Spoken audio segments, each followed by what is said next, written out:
สบายดีพี่น้องหมดสุขุสุขคนเด้อจ้ามันนี่อ้นกับแม่น้อยกับพากันออกมาขายเครื่องคือเก้ามันนี่เงียบมันนี่บ่มีออเดอร์เด้อพี่น้องเด้อเงียบแล้วก็สิพากันนั่งเล่นนั่งกินปีใหม่อยู่นี่ละอยู่ในบ่อนห้านขายเครื่องเฮานี่แหละบ่อนเฮาลินเครื่องขน้อยนี่แหละ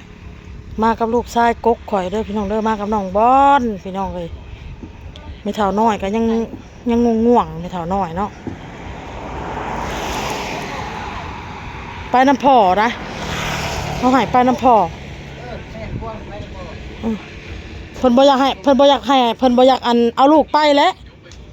มันล้มมันอันนั้นนี่โอ้ยจะเอาไปโลดว่ะพอสิเมียนเฮือนเมียนซ่านเฮาว่ะพอสิไปขายเครื่องอีกว่ะเฮาว่ะขอยฟ้าวเฮ็ดได้บ่ออโต้มันสิแอบสิซอข่อยว่ะเจ้าผักเวียกบ่ได้ไปเวียกแล้วก็เอาลูกเอาเต้าซอยข่อยแล้วว่ะเจ้าพอสิไปอีกครั้งเจ้าบ่ให้เฮาเว้าได้ซะน้อยพ่อเว้าก็จึงเว้าพ่อจมก็จึงจมเรื่องผัวบ่แม่นว่าบ่มีเรื่องมีสังก็อยากเว้าขึ้นมาหาเรื่องขึ้นมามันบ่แม่นได้พี่น้องเอ้ยมาแล้วก็อันเมื่อบัดนี้อยากเมื่อส่งหมู่มื้อเช้านี่ขอไปสวรรค์ได้ขอเมื่อสวรรค์ได้ขอเมื่อส่งอันไอ้น้อยเอาคือบ่ให้ไอ้น้อยอยู่สะก้อนกินปีใหม่สะก้อนเฮาว่ะบ่แล้วจึงเมื่อแล้วปีใหม่จึงเมื่อมันบ่ล่ะบ่สวยดอกบ่ได้เราอยากเมื่อแหละเราอยากเมื่อได้สิมาส่งเราได้เพิ่นว่าพอดีออโต้ตื่นเอาเมื่อกับเมื่อเอาออโต้ไปนำข่อยสิเฮ็ดเวียกข่อยกับเวียกข่อยก็หลายอ้นว่ะเมื่อสวรรค์ยังพันได้มาพี่น้อง3 โมงแรงเลย3 โมงแรงเลยยันเมาแล้วเป็นไปหากินเหล้ากินเบียร์เลยไปทางอื่นเมาโตผันมีลูกนะลูกน้อยฮะขับรถขับรางเอาออกลูกมันซุกล่ะให้มันเสื่องๆนะลูกมันเสื่อง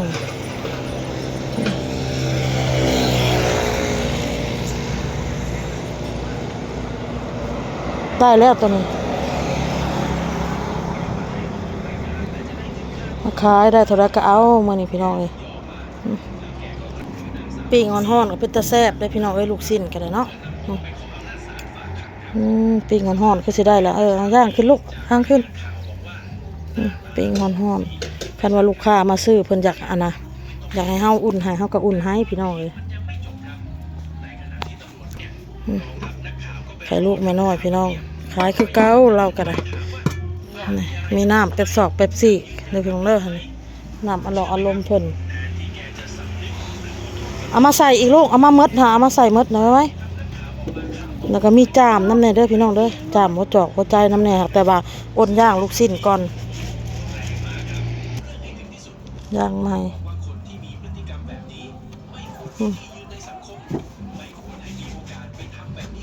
ปีใหม่ปีนี้คือจะเป็นอะไรพี่น้องเป็นเงียบเงา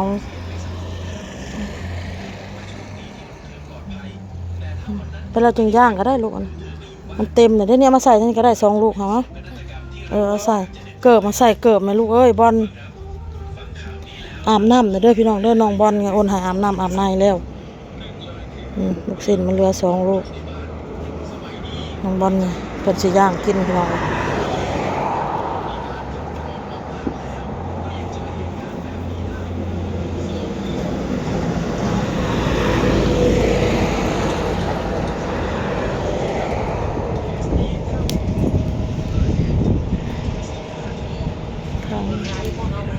จักเงียบอะไรนะสาวจะสิได้ขายบ่ได้ขายเนาะเงียบอะไรฮะเย็นกินปีใหม่ไปเฮา2 หลานแล้วอ้นโทรตามมาโทรมากินยังนอนอยู่ฮอดบ่ได้อยู่ฮอดข้าวดาวซ้ำอ้นค่ะพี่น้องน้าสาวอยู่ฮอดข้าวดาวเลยเนาะเฮาบ่ได้อยู่ฮอดข้าวดาวเมื่อไปแล้วก็ออโต้มันหายเฮ็ดได้ก็หายก็แอบอยู่หั่นแหละหายแล้วก็อุ้ยมันก็เงียบก็จะมันรับยามใดของออโต้ก็ได้เขาจะนั่งถึงหวังอยู่แล้วพี่น้องโซจูเด็ดเสียบคำที่เราถือมันเป็นยังไงอ้นก็กินประมาณ3-4 จอกนี่แหละโซจูพี่น้อง หลังจากน่ะกินก็รู้สึกแบบมิ่งแหละ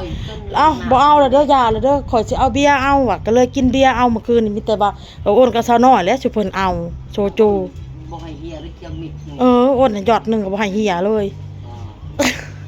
ปัจจุท้ายฮู้บ่พี่น้องฮะ 3 โมง ปีใหม่ปีเหมือนเนาะพี่น้องเนาะตะกี้ก็ระดับหนึ่งผู้ใดเฮาน่ะนะสาวเอ้ยปีใหม่ปีเหมือนกินกันจนลากคือกันใด เนาะ อันเมื่อคืนนี่คันว่าผัวบ่ใส่ไปเบิ่งลูกเมื่อคืนนี่ฮะบางคนเพิ่นเมาแน่เนาะเมาไปเบิ่งลูกแล้วก็กอบลูกรับแล้วก็รับนำเลยแล้วบัดนี้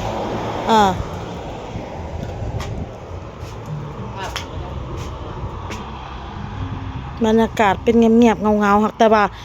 อ้นไปทางตลาดนะก็เขาเปิดตู้เปิดเพลงกินกันอยู่แล้วทางแบกน่ะซะหน่อยกินปีใหม่เนาะไผก็ได้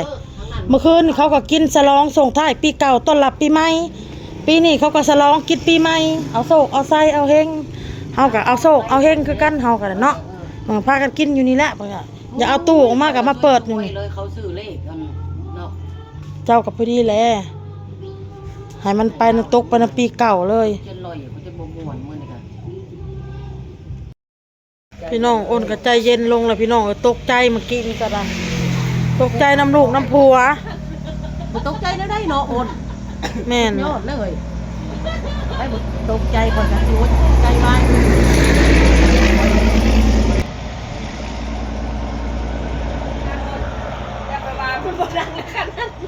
เออ คนนั้นเห็นบอก ก็เป็นนางรอคันนี้เลย ย่านได้พี่พลอยใครแต่ว่าบอเต้กับออโต้เกิดอุบัติเหตุใครแต่ว่าบ่ได้เป็นหยังหลายพี่น้องเอ้ยมีแต่บอเต้น่ะขาถลอกพี่น้องเอ้ย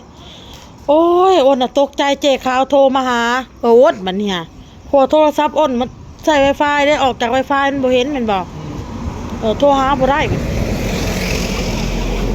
ผัวมึงอันมึงออโต้กับผัวมึงรถล้มเจ๊ขาวโทรนำไปเบิ่งว่าซั่นโอ้ยอ้นกะจนสิซอกพี่น้องเอ้ยแต่ว่าจิตใจมันก็เริ่มดีขึ้นพี่น้องข้าแต่ลูกบ่เป็นหยังข้าแต่บักหลาบ่เป็นหยัง อย่าลูกเจ็บสิตายพอแล้ว โอ้ยตายแล้วว่ะตายแล้วลูกเฮาไปน้ำขี้เหล้าพาไปโอ้ยแบบใจเย็นๆใจเย็นบ่เป็นหยังดอกว่ะโอ้ยสิตายแล้วเป็นห่วงออโต้เด้ตายแล้วว่ะมาฮอดแล้วนี่บ่เต้ก็มาฮอดบัง 4:00 นปลายและมาฮอดอันเซโนมาฮอดอันหาเมียหาลูกก็ได้แต่ว่าก็เลยสิออกไปใส่น้ำมันอ้นก็คิดว่าเพิ่นสิไปยังฮอดทางแบกพุปั๊มน้ำมันดอกคูณนี่ไปใส่น้ำมันปัดไปฮอดพุก็เจ็บหลายเติบแล้วเพิ่นค่ะมื้ออื่นนี่บ่ได้ไปแล้วเวียกมื้ออื่นนี่ไปน้ำขี้เหล้าพี่น้องโอนมาบอกว่าเจ๊ขาวโทรมาบอก นี่ ว่า เข่งเลยนี่เข่งแล้วมันมันเป็นบาดอะไรมันเริ่มเข่งเลยมันแต่ทายมันเริ่มเข่งมันเริ่มตึงเพราะน้ำยางเรืองออก อืม มาขอได้ไปขอบใจเด้อ ใจละลายเด้อขี้เหล้าเด้อผมบ่ขอบใจใครจะได้อันใครแต่ขี้เหล้าอยู่น้ำยังว่าก็เลยว่าปีใหม่ยันว่าเจ้ามาซื้อของกอกของแก้มพี่น้องเอ้ยก็เลยพากันนั่งกินกันไปลมกันไปแล้วก็ขายเครื่องไปน้ำก่อนกับพ่อได้ขายอยู่พี่น้องเอ้ย เบิ่งมันพ่อมันนะเบิ่งพ่อก็เปลี่ยนน้ำมันเบรกอะเปลี่ยนน้ำมันเบรกอะไล่น้ำมันเบรกมันนี่มันมีหัวไล่น้ำมันเบรกออกทันไปเลย ตอนนี้มีลวดในรถอีกรถบางอย่าง ลวดนั่นแหละเขายันแม่นนะ บ่จะ มันเกี่ยวบ่ลวดน่ะมันเกี่ยวบ่ มันตอนนี้เรา ช่องแม่ก็ย่านนั้นเราใส่กระแจไปในน้ำเราใส่กระแจเลยออโต้แล้ว โอ้ มัน โตกำดึงกระแจนี้แล้วมันวับเขาเนาะ เพราะว่าเบรกมันชุนนิดนึงมันก็กินได้กินง่ายมันเป็นเบรกหนาได้ตัวนี้ครับ มันแม่นบ่ต้องคล้องมันนั่นบ่ปกติเวลาข่อยคล้องรถข่อยจะบ่คล้องแบบนี้ข่อยจะคล้องใส่แว่นแล้วก็ใส่อันนี้ข่อยจะบ่คล้องใส่เบรกนะข่อยคล้องรถได้พอออโต้มันขี่รถมันเฮ็ดจักเก็ดอีซักมันสิฮู้จักที่หนังก็ยิ้มเฉยมีความสุข นั่นแหละ แต่มันเบิ่งอะไร เพ บ่ ราะว่า เฮาเป็นหยังน่ะ อันนั้น ให้หมดสติเรา ป้าจนสิเป็นลมแม่น้อยอยากให้แม่น้อยอยากอันน่ะจนสิโอ้ยว่าตายแล้วเฮาซะน้อยตายแล้วอุกใจแบบเฮาเคยเห็นคลิปเนาะคลิปกระเจ้าถ่ายว่ามาเบิ่งเด้อลูกผัวเจ้าเกิดอุบัติเหตุ เขาแห้งทำใดเบิ่งก่อนเนาะ ลุกขึ้นมาเพิ่นก็หน้าลายได้เลยทีนี้หน้าลาย ใครแต่มันบ่ให้แม่นบ่ ให้ ให้บ่ บ่ให้ก็มีคนแถวทางเขาเห็นเนาะเขามาซอยนะแล้วก็ยู่บ่ได้มันดึงเมียนเนี่ยมันแบบ เบรกมันติด เบรกมันติด เป็นพอเบรกแท้ๆเลยสัก มาเกี่ยวกับเบรกเฮาว่าเป็นน้ำอันสายพานนั่นแหละเวลาเฮาขี่ไปมันหยุดอยู่ซะหน่อยเฮาอยากมี แม่นมันกึกๆ เออมันหยุด เคยขี่ หยุดโจมันเป็นแบบเฮาอยากเอาไปซ่อมอยู่ มันอยากยุดนะ เวลาขี่เขาตีนรถก็คือมันตีนหัวนี่แหละมันคือสิหลุดออกนี่แหละแม่นเบาทองมันเฮาสัมผัสได้ เพราะว่าจะอยู่แล้วมันจะอันนั้นเด้มันตีนหมุน มันเป็นรางพี่น้องเอ้ยมันเป็นรางตั้งแต่ไม่น้อยแล้ว คนเห็นคนขี่เข้าพุ่นก็เห็นกับตาคอย เอาบอกเราไปเรื่องพูด ว่าคนอยู่บ่นะคอยเห็น พี่พลอยก็ว่าเห็นนะขี่รถเข้านำกันกับออโต้ว่ะเอ้าเฮาขี่รถออกมาคือบ่เห็นลูกเห็นผัวเฮาว่ะ ล่างที่ว่าน้ำหากันแล้วแม่นแหละเนาะ ที่เจ้าตาผาดบ่ว่าเฮาขี่รถออกมาเอาขอยไปเอาข้าวลูกชิ้นมาเสียบเขามาเอาลูกชิ้นมาเสียบพวกลูกชิ้นสิหมดแล้วซะน้อยเอาเข้าไปเอาลูกชิ้นก่อนว่ะ จนเคยได้บอกให้ร้านเขาไปเบิ่งพ่อมันอีกรอบ หลังจากอ้นเข้าไปแล้วอ้นออกมาเอาผัวเฮายังบ่มาบ่ไปใส่น้ำมันรถเอ้าสิเข้ามายังว่ะเพราะว่าผัวมึงกับลูกมึงเข้าไปแล้วซะน้อยว่ะเอ้าเฮาออกมาคือบ่เห็นลูกเห็นผัวเฮาว่ะบ่แม่นสิเจ้าตาผาดบ่โอ้ยอ้นก็เห็นพี่พลอยก็มาเว้าอีกว่าเห็นข้อยก็เห็นคือกันข้อยเห็นคือกันกับแม่น้อยว่ะ อ๋อโตยังเห็นเฮาออกไปทางพุทธ เฮาบ่เห็นถามมันถ้าบอลเขาว่าเฮานั่งอยู่นี่เฮาบ่เห็นนะว่ะน้องบอลก็ว่าเอ้าว่าที่เจ้าก็เลยพี่พลอยว่าน้องบอลแล่นเข้าไปเบิ่งอันรถพ่อดูว่าให้น้องบอลแล่นเข้าไปน้องบอลว่าบ่เห็นบ่บ่มีรถว่ะเอ้าอ้นก็เลยว่าสิเจ้าตาผาดแล้วคันว่าในนั้นหลังจากนั้นบ่ฮอดประมาณ10นาทีนี่แหละเนาะว่าอ้นขี่รถออกมาบอกว่าบอกออโต้ก็พอมันเกิดอุบัติเหตุเด้อว่าอยู่ทางแบงว่ะป้าบ่แล้วแล่นเลยแล้วทางนี้สิซอกแล้วโอ้สิซอกสิเป็นลม ลมจะค่อยค้ำเอาคนได้น่ะ สิเป็นลมอะไรเฮาตกเจ้าห่วงบ่ออโต้ได้เฮาห่วงถ้าผัวเฮาก็ห่วงแต่ว่าลูกเฮามันน้อย เขามีเมสเล็กน้อยเนาะเขามีเมสน้อยเขาจะบ่อยาก ผัวเฮาก็ห่วง